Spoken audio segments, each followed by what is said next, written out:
Well, hello again.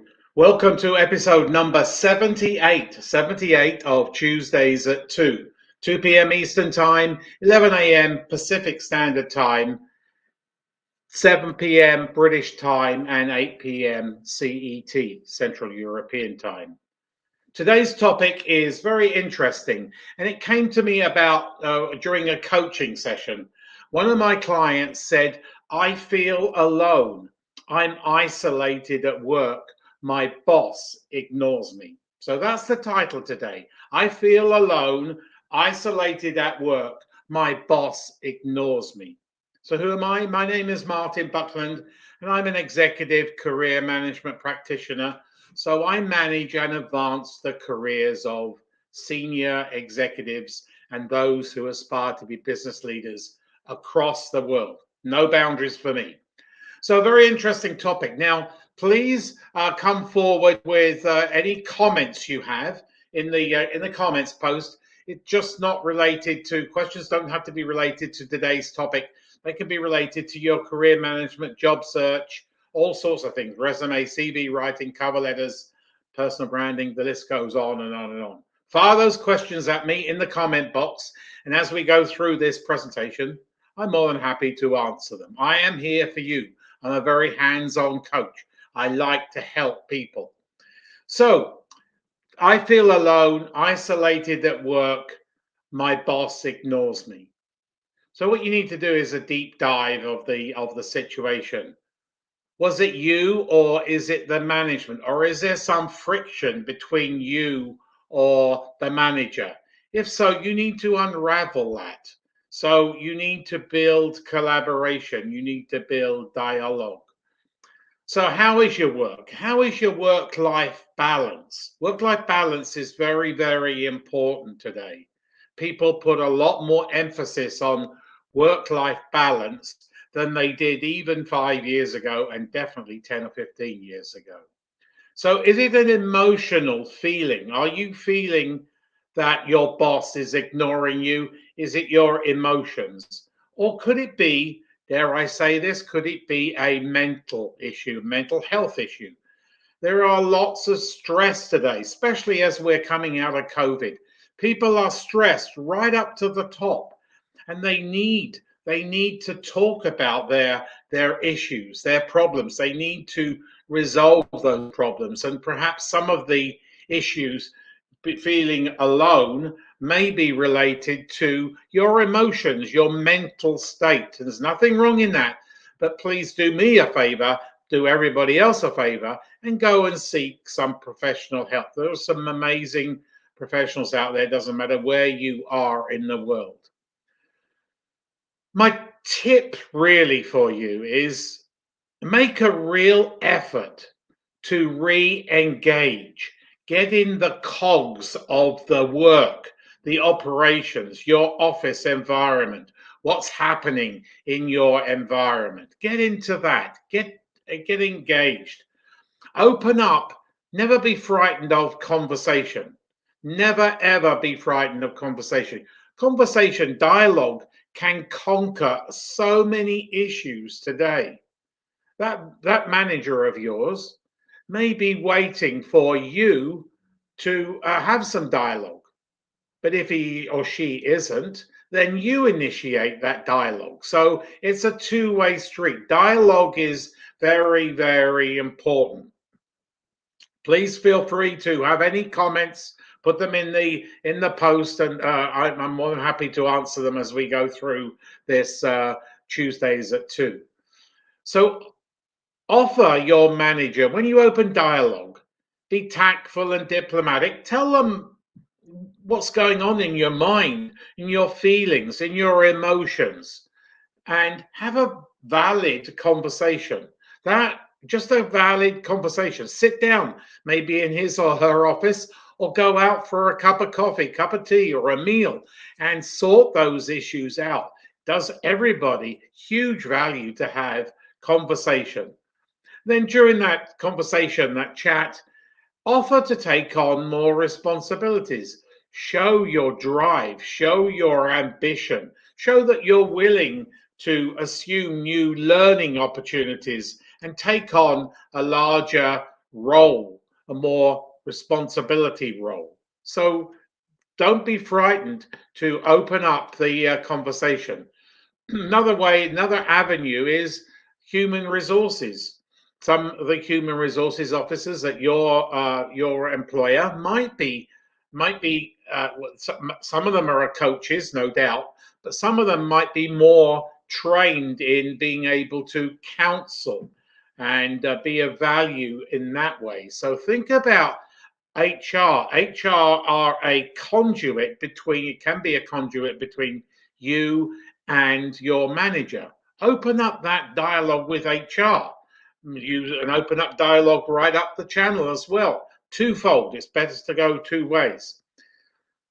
So speak with HR. So Mark, my friend Mark, has come in with something here. Martin, what role does leadership development play in mental health in our workplace? Where could we be equipping leaders to better take care of their teams? Any areas of focus you would recommend or skills to focus on our development? Wow, Mark, that's a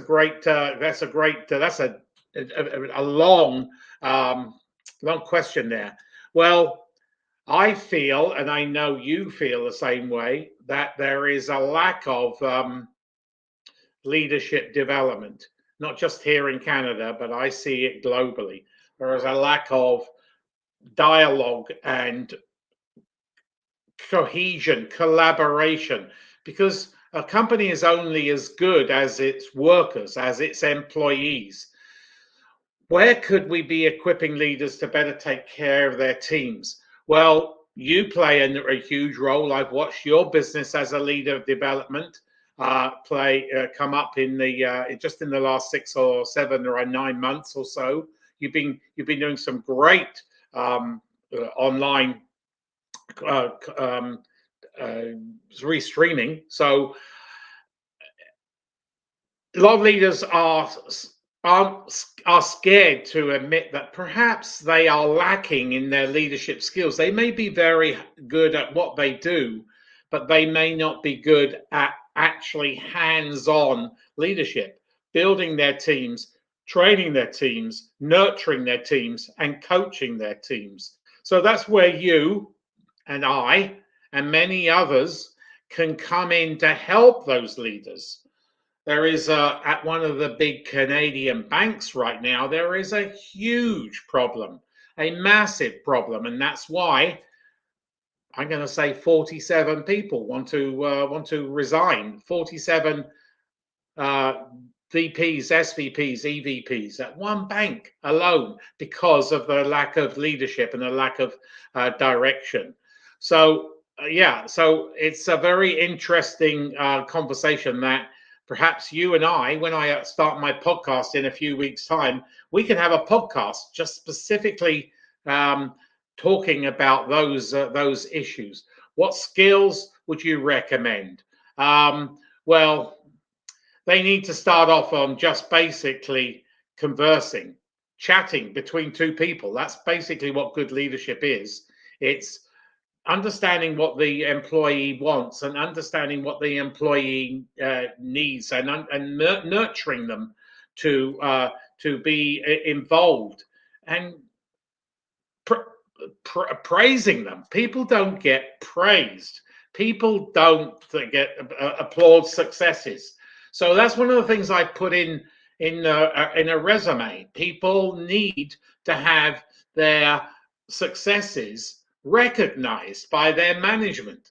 So that's one of the phrases I put in a resume. And then, of course, you can get that manager, whoever they may be, to put that on as a recommendation on your LinkedIn profile, so you can back it up.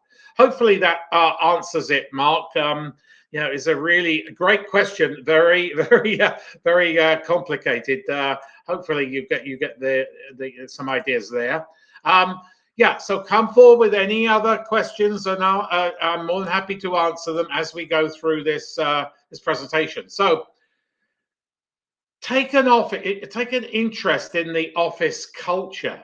Now, culture is very, very important. I have talked about culture on my YouTube channel, And corporate culture today is very, very important. That's one of the reasons why I know one of the big tier 1 Canadian banks, their culture, in my view, and in many other people's views, has been shattered in the last few months or so. And there is no leadership direction.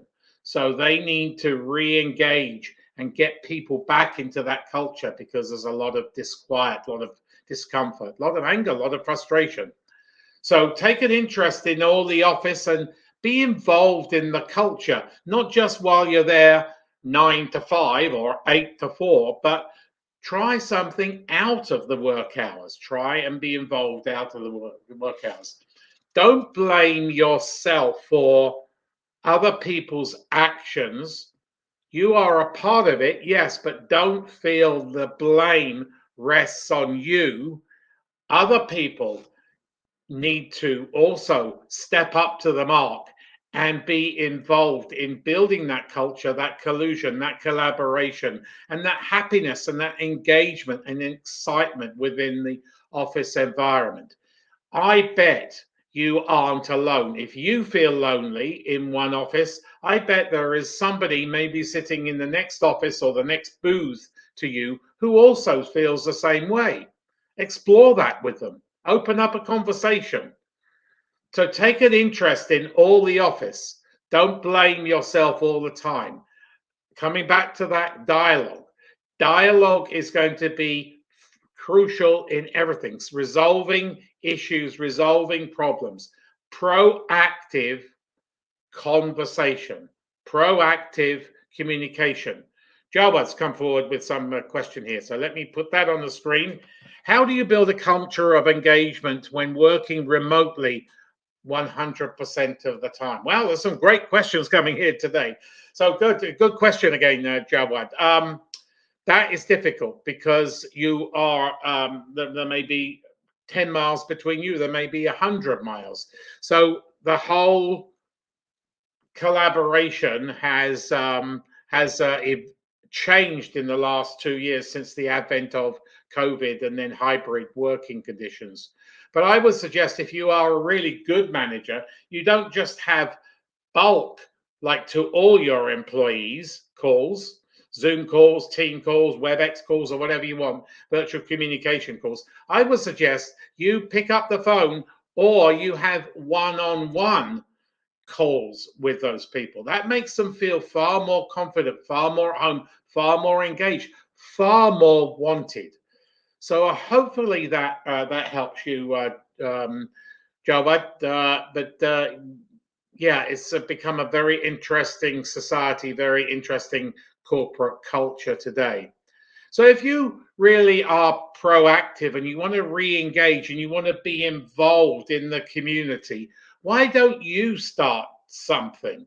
So my suggestions would be to start maybe a lunch club or something after hours, a frequent time when everybody out of their own work environment gets together and talks about their personal life and their not just their work life, because we all need to have collaboration. And part of going to work is understanding, well, what do you do with your hobbies? What do you do at home? Are you married? Do you have kids? And all sorts of different things. What do you have a cottage? Do you what are your travel likenesses? What do you want? Where do you want to go? What's on your bucket list? So create a sort of a lunch club or after hours club and make it frequent, just not just a one-off. So then people gain momentum and they gain confidence in opening up to having a chat with you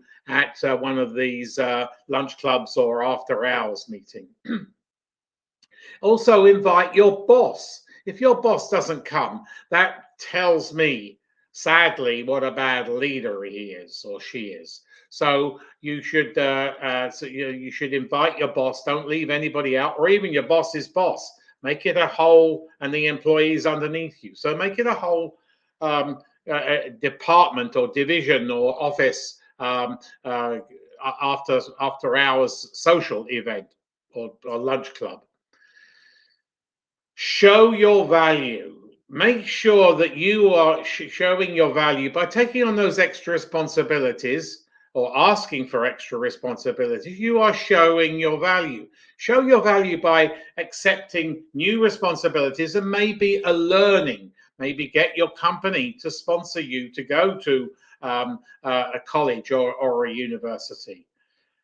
But the thrust of all this is making your manager want to collaborate.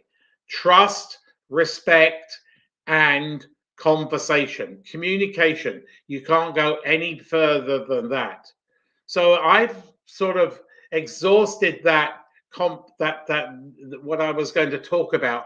If anybody's got any other topics they want to talk about, I'm more than happy to open them up while we're online here. But really, I was sad when that client said to me, during a coaching call, I feel alone, isolated at work. My boss ignores me. And I know from speaking to many people recently, they aren't alone. And it's very prevalent in one big Canadian corporation right now.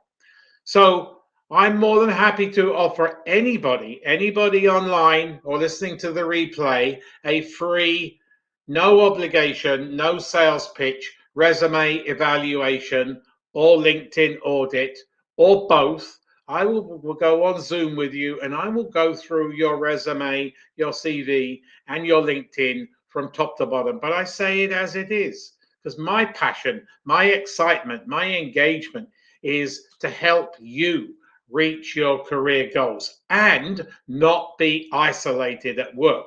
Be collaborative. Also, please go to my YouTube channel and subscribe to my YouTube channel, where you will find lots of very interesting topics, videos about career management.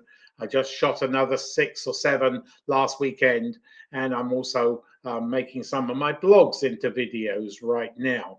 But one thing I'm really excited about, my ambition now is to go more and more live streaming online to share my wealth of expertise with global business professionals. So this Saturday, I'm launching a new one in tandem with Tuesdays at 2, and it's called Career Coaches Rant. I've got the scripts for 20 Career Coaches Rants. It's going to be held once a month, 10 a.m. on a Saturday, this Saturday, and the topic this week, of the first Coaches Rant is, come on, get your act together. Where did you work? What was the title? What years did you work? I, as a coach, see constant mistakes in people's career management. They make the same mistakes all the time, and then they wonder why they're not getting promoted or they're not getting the job or many other things. So I'm going to get my hair on the back of my neck really excited. I'm going to get really excited. The hair on the back of my neck will stand up because I'm going to rant. I'm going to get out of my normal passive mode, and I'm going to rant because people need to get their act together with their career management. So join me 10 o'clock on Saturday morning. This Saturday morning, I will be in a different studio and I'm going to be red. I'm going to be wearing red and I'm going to really talk about this topic. And then once a month from here on in, I will be doing Career Coaches Rant. So if anybody's got any other questions, please join me next Tuesday when the topic will be my employer shows zero interest in career development. I could turn that into another career rant, but it may be down the road. So somebody else has just come in here. Reagan, Martin, I'm looking forward to your new show, Career Coaches Rant. Thank you, Reagan. Reagan for a long time. So yeah, I'm looking forward to presenting because you will see a different side of me. I am really passionate about helping people. And when I see the same mistakes, not by just one person, but by hundreds of people, hundreds of business, well educated business leaders make the same mistakes, I thought, I need to rant. So come in 10 a.m. Saturday, and I'll see you next week, Tuesdays at 2. Meanwhile, if anybody's got any more questions, you can shoot them to me. I'm ready. I'm ready to help you. And I'll be back on Saturday morning, Career Coaches Rant, 10 a.m., and next Tuesday at 2 p.m. Have a great week, and we'll see you either Saturday or Tuesday, or hopefully both.